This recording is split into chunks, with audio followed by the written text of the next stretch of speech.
USCHO.com. This is the USCHO Weekend Review podcast from U.S. College Hockey Online at USCHO.com. A look at this weekend in college hockey and a review of the top news of the week. Welcome to USCHO Weekend Review for Monday, November 30th, 2020. I'm Ed Trefzger alongside Jim Connelly. Well, Jim, it's been an interesting weekend, and one of the things that we know about this season is that there are going to be a lot of upsets because we just don't know very much about a lot of the teams, and some of those upsets happened this weekend. Let's start on the docket with Arizona State with a sweep of a somewhat depleted number 14 Wisconsin. Now, not to take anything away from Arizona State, Tony Granato short a few players, but this was the shot in the arm that Arizona State needed for its season. Yeah, we've talked about this before too, Ed, in the fact that, Arizona State is facing such an uphill battle. They're going to play all of their games against Big Ten opponents. All of them are going to be on the road. And they played their first four games, and, at times maybe they look competitive, but, they only scored 2 goals in their first 4 games. And let's face it, that's not going to cut the mustard no matter what. They bounced back this weekend, and I don't know what changes for Greg Powers. I haven't had the chance to talk to him. They're only off the ice a couple of hours right now since their last game, and they scored 11 goals in the span of 2 games and found ways to win both of them. Different types of games. They jumped out to a 4-goal lead on Saturday and then kind of hung on. They Wisconsin got it back to 6-5 after being down 6-2, and then Arizona State found the last 2, and then the next night it was a much closer game, much tighter game, but the 3 goals was enough for Arizona State. And I'm looking at the way this team plays, and we knew that they had talent. We know that they have the ability to win some games, but it is a very tough road when you're and I'm not kind of hesitating when I say the word road. It's 28 games all away from your arena. You're going on the road for 2 to 3 weeks at a time. I know that they're remote learning. That helps everything. But, wow, it feels difficult for them. And so to see them go into a Wisconsin arena this weekend where, Wisconsin has played very well at times this year. The Notre Dame series to start the season kind of stands out. But here you are as Arizona State. You come out with 2 victories, and you have to start feeling good about yourself. And now you're starting to think, hey, are we a better team? Can we have a little bit more confidence? Goals are going in the back of the net. That's what you need when you're a team that's struggling, is to see the puck go in the back of the net. They saw it this weekend. Well, in Arizona State also lacking their prolific scorer, Johnny Walker, from the lineup for the weekend. So they're finding other people to score, not that they don't have other scorers, but when you miss a scoring machine like that certainly speaks well of the depth of the team.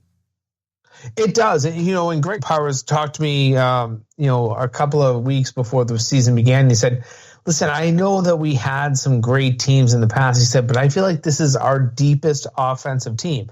Now, I was shaking my head after their first 4 games, scoring only 2 goals, but now we start to see it this weekend. And you saw some pretty finishes. Even plays that did not result in goals. They were making some of those cross-seam passes that made a goaltender really have to work to make that save, or make a defenseman really get back into position, getting out of position, to block a shot. I liked a lot of what they did. I was pretty impressed by them both nights, especially that 8-goal outburst on Saturday night. They did a lot of things right in that. And then, on Sunday, playing more of a game that they had to manage.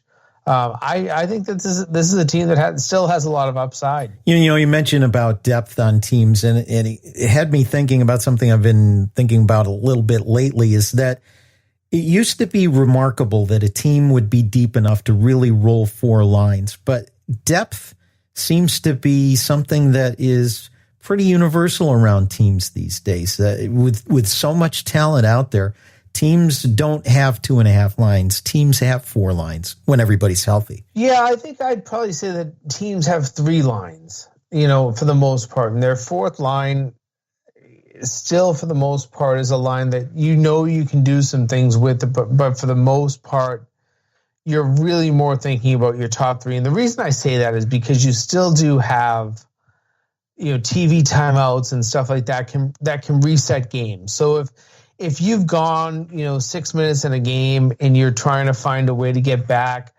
maybe you had to roll your fourth line out once and maybe all your other lines out twice, but then a TV timeout comes. And then you can reset back to that first line and get back into a rhythm and an order that you like. So I agree with you. I think teams are deeper. Teams are trying to, continuously create depth. But the reality is that, every league has some sort of a TV timeout, a media timeout. Even if the game's not televised, they still find ways to take timeouts right now. And because of that, I think that you're seeing that teams maybe have three unbelievably solid lines, or maybe two. The middle ground teams have two pretty solid lines, and then a fourth line that I wouldn't mind having them, but you really don't want them out in critical situations.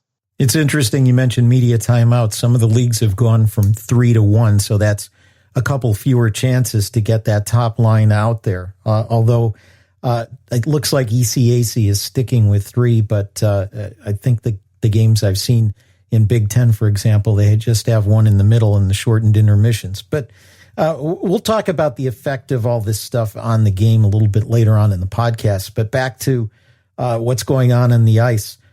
I think that if North Dakota was playing right now and had a blemish on the record, you'd see number 1 for Boston College. They are a machine. A 2-game sweep of UMass home and home this weekend.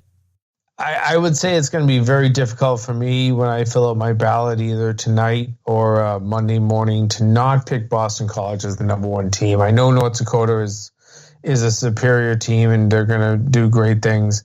We haven't seen them play yet, but we saw Boston College go in and play a home and home with number 7 UMass this weekend, and a very good UMass team. And find a way both nights to win games.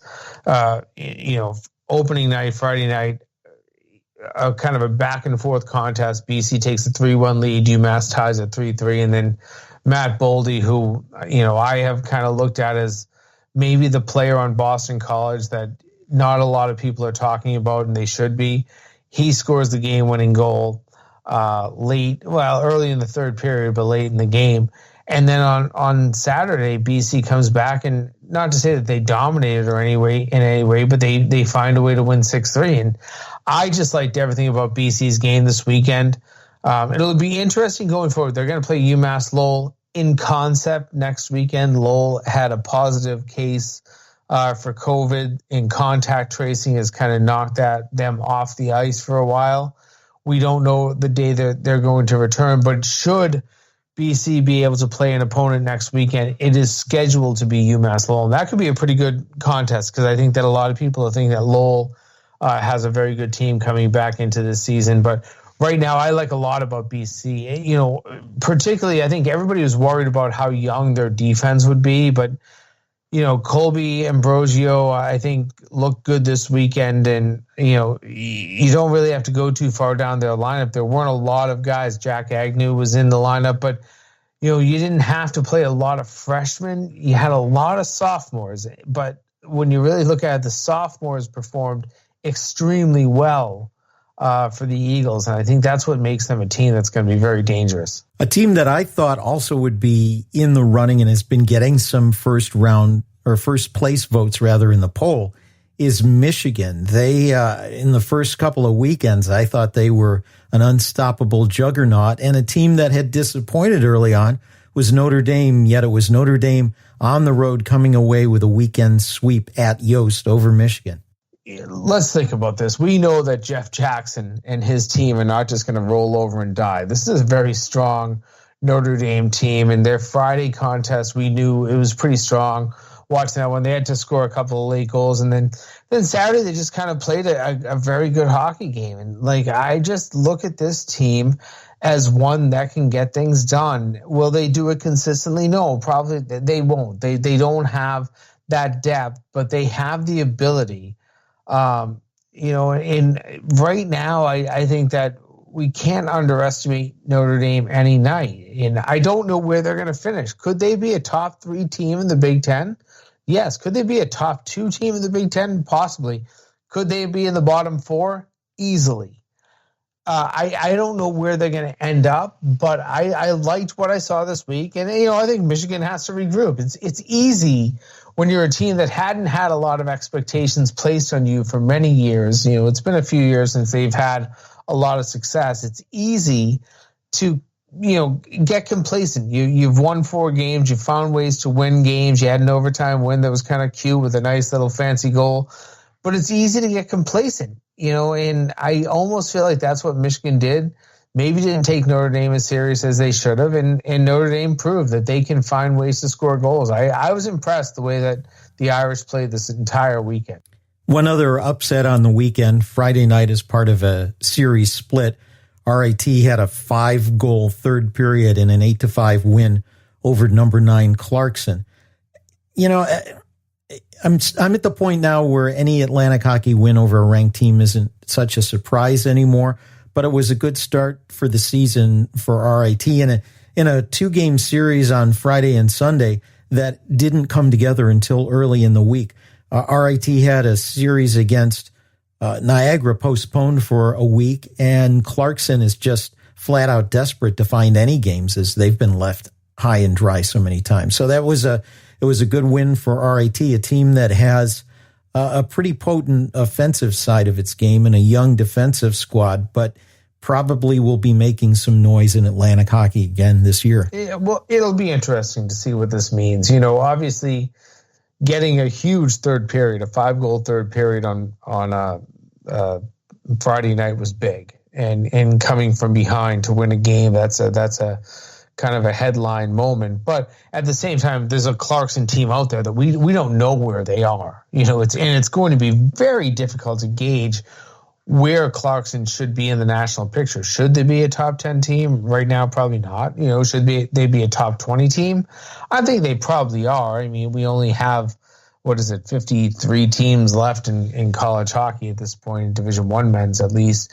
But it's difficult to gauge how great of an upset that was. And then Clarkson, obviously, they got some late goals and closed out Sunday's contest. But at the same time, I think that you have to stick this one in your cap if you're RIT. You kind of remember how you came from behind, which was a good moment, and then how you probably excited yourself as a team. Would it have been nice to complete the weekend sweep? No doubt. That would have been a real confidence builder. But you got to find a way to take something out of this weekend, push it into Atlantic hockey play. This is going to be a strange season. Every time you have a game canceled, you're always, as a team, probably trying to scramble, and we'll talk about this a little bit more after the break. But when you're looking for games to play at this point, it's a struggle. So these guys got together, they found a way to play some games, and I'm glad for that. And you got what could be considered a nice little upset out of Friday night. And Clarkson 3 for 5 on the power play on Sunday, plus the empty netter made that one look a little bit wider than it was. But it's good for the whole game that Atlantic hockey is elevating, and I know their league commissioner Bob DiGregorio is very proud of that. But we will take a break and come back with some more. We're going to talk about so many games being canceled, and also a look ahead at the NCHC bubble when Weekend Review continues. This is the USCHO Weekend Review podcast from US College Hockey Online.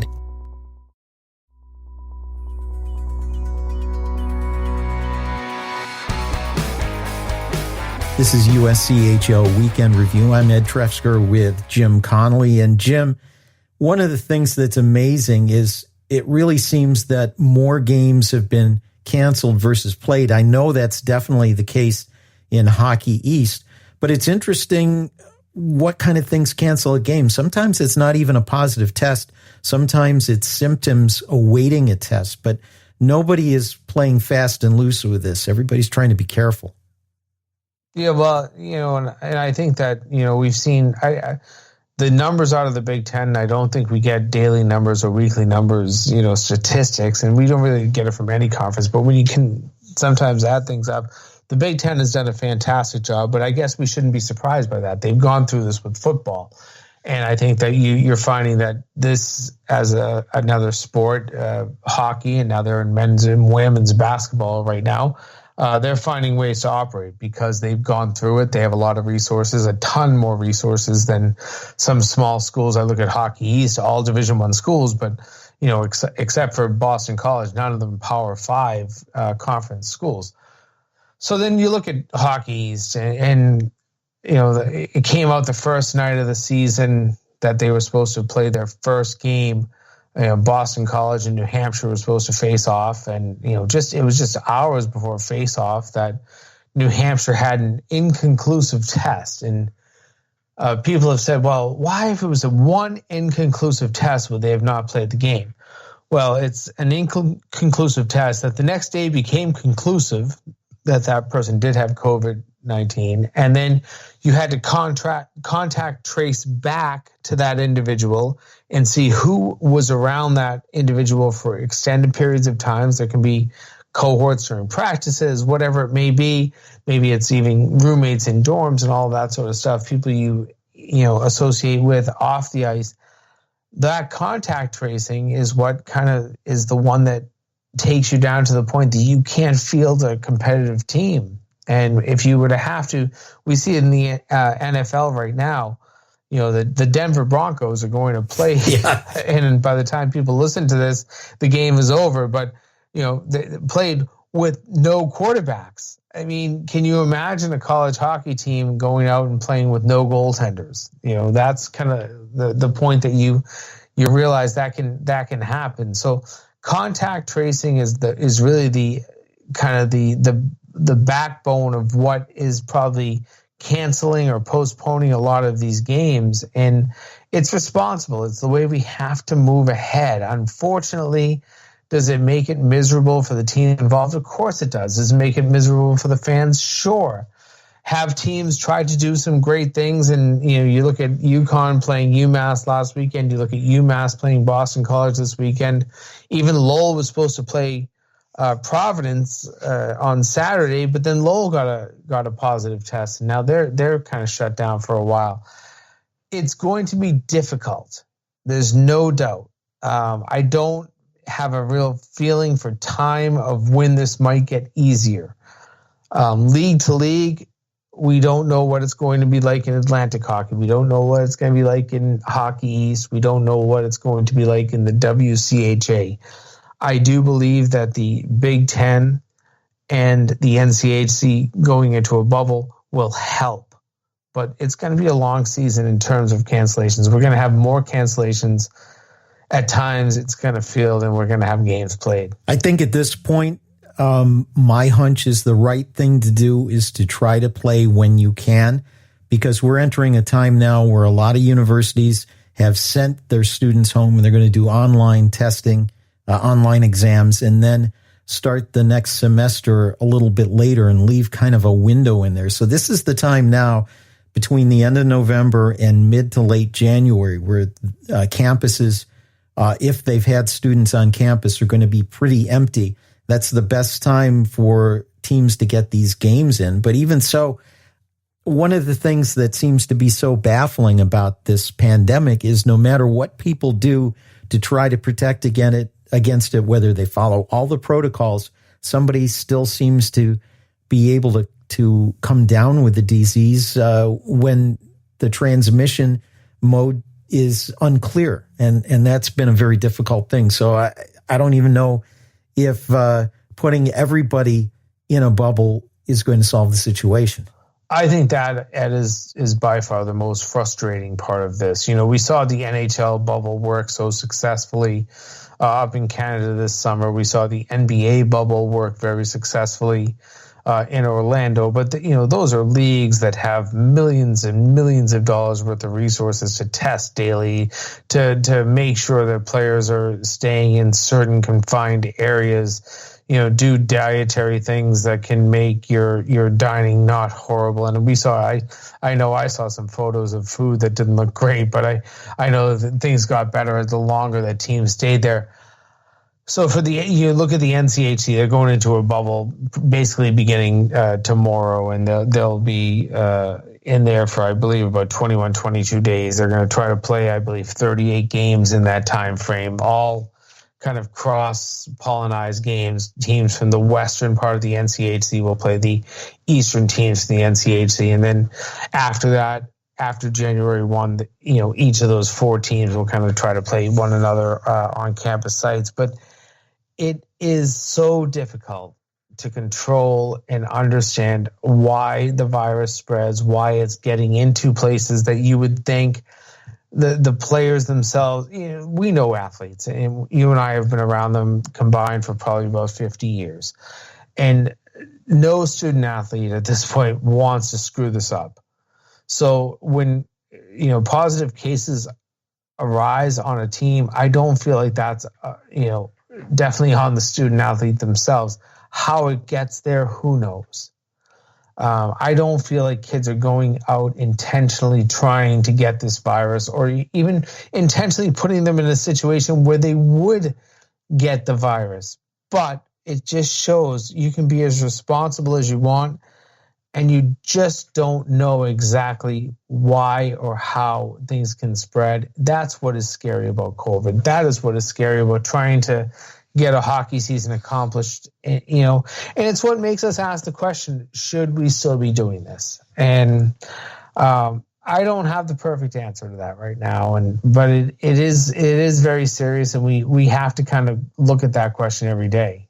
Yeah, I think the decision has to be left to those who are participating, because I don't think it's fair for us to try to make the decision. We may have some opinions, but you look at what happened with RIT restarting this season. Those were student athletes who were adamant that they should have the opportunity to play and that they'd been doing everything right. But then you look at Hockey Canada, their World Junior Camp, which the only reason they're having a camp is because the leagues are not playing in Canada. And here they are bubbled and separated, and now they're in a 14-day quarantine. One of those players is Dylan Holloway, who Wisconsin certainly could have used this weekend, but 3 players from U.S. From NCAA hockey up there. That makes me wonder if even if they have a bubble late December, early January in Edmonton, whether that can work. It's going to be very difficult.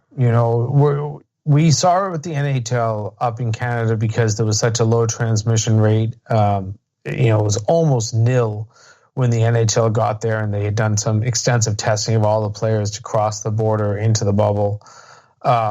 I don't know that they can do that extensive testing for the IIHF. And, let's be realistic. You're bringing in, I believe it's 12 teams, so 11 teams into Canada from all across the world, all across different populations. And you can try to do everything perfectly, and you can still bring it in. I mean, you look at Hockey Canada. I mean, they only brought in a certain number of players, 30-ish, a little more than 30 players that they brought in, coaches, staff, all that stuff. They've been bubbling as it is for a few weeks, and they now are shut down because of COVID. And, this is supposedly, I believe, if the number is right, 61-day bubble for them from the time that they got there to the time that they leave if they were to win the gold medal. And you can't even get through week 2, I believe, and not already have a positive case. I don't know how it's done. I don't. And it goes back to, I don't know how NCAA hockey is done without the impact of this, of COVID. We don't have a vaccine. We're not close to a vaccine. We're not going to have a vaccine that can be effective for, in essence, another 8 months probably. And well, I don't know. I mean, there may be some news on that. Dr. Fauci was talking about getting some to first responders at the end of December and maybe March or April before other people can. But even so, there are issues with that too. I understand that people can get the vaccine, but you can't just say, okay, I've got the vaccine, now I'm immune. Nobody's going to know the total immunity that you're going to have right away. True. And to really stop the spread from whatever, I am not a scientist, I'm a journalist, and I will stick to that till the day I die. But I am well read enough to understand that they say that unless 80% of the entire world vaccinates against this, stopping the spread to a point that it can't actually harm us all, not maybe personally, but in terms of our hospitalization rate and, our economies, we could still be in a position that a year from now we could have 60% of the population vaccinated and not be in a better place, which that scares me. So I don't want to try to be a foreseer of a future with that, and we'll see where it goes, I guess. Well, lastly, you mentioned NCAA for basketball. They're going to have everybody in a bubble in Indianapolis. That's got to be something that is being considered for hockey, because right now the setup would be 4 teams at each of 4 regionals. That's assuming that there would be 16 teams in the playoffs. We don't even know that right now. I mean, there are no answers right now. It's not like the committee has the answers and is just not telling anybody. They're still working through this too. But if you had a hunch on it, what would be the likelihood that we would see a bubble and maybe no regionals, but a tighter, closer couple of weeks in a bubble for NCAA hockey? So I want to, kind of blanket this by saying I don't have any inside information on this, and I know conversations have taken place, but nothing has, decidedly been made. I would say that it's probably a stronger chance that the NCAA does, if they have a tournament, does move inside of a bubble situation as opposed to going to 4 different regions. From what I understand, they will consider different places. Obviously Pittsburgh is the host of the Frozen Four. I don't know if that is the ideal situation, the ideal place, but you need to be able to, house teams for an extended period of time. You can probably play in concept the entire tournament over, a pretty short period of time. You have to give days off in between. So I would think maybe 8 days to play the entire tournament is quite possible. This is a lot of personal conjecture, but with a little bit of institutional knowledge from what people have told me. But again, this is not from the committee. So, the thought that you could go to a city, whether it is Pittsburgh, whether it is maybe Omaha. Omaha could be a great trial with this bubble that they're going to go through with the the NCHC. And they have a great history with the NCAA. They've hosted the men's baseball tournament, the Division I baseball tournament for a long time in Omaha. So you never know. It's hard to tell, Ed, I think. But I do think that there are going to have to be innovative solutions. We all already know pretty much the pairwise rankings can be thrown out the window. I don't even think USCHO has them on the site right now because they don't matter. You need non-conference play and extensive non-conference play to make those relevant. That won't exist. So, it's going to be a weird year. How you seed, how you field your tournament. I don't think it'll come down to lawsuits like we had back in the 1960s and 70s to get teams in. But I think that there's going to be a little bit more confusion on how, if this tournament happens, how you seed it. Well, all of this has come home very strongly to those of us at USCHO, as we have a colleague right now hospitalized in serious condition who has contracted COVID-19. It was quite a shock to find it out today, and we're all pulling for our colleague, but we don't want to release a name or anything right now. But this is serious stuff, and while there is mixed information and a lot of people trying to find conspiracy theories in it and all, it's real and it affects people, and hopefully it won't affect somebody Yeah, you say that well, Ed. It's simple. Wear a mask. Do the right thing. Stop being idiots in the United States. Like, we're a pretty smart country. I think it's one of, I consider the fact that I live here, and maybe I live in Boston, which is a kind of an educated area because you have so many colleges and universities right around my given area. We maybe feel smarter, but I think the entire United States has a very high education level. Please wear a mask. Listen to people. Listen to what they're doing. Our colleague is a very responsible man, good person. He has done everything right during this pandemic from the beginning has been a preacher of wearing a mask. Somehow he has come down with COVID, and let's just say prayers, because we don't want to be people that lose friends to something that it just doesn't feel necessary. So let's just be smart, folks, and I guess that's where I have to leave it at. I hate to end something on such a somber tone, but let's just be smart, folks. We're the United States of America. Let's be smart. For Jim Connelly, I'm Ed Trefzger, and we'll catch you next time. This has been the USCHO Weekend Review Podcast, a production of U.S. College Hockey Online. Visit uscho.com/podcasts to listen or subscribe.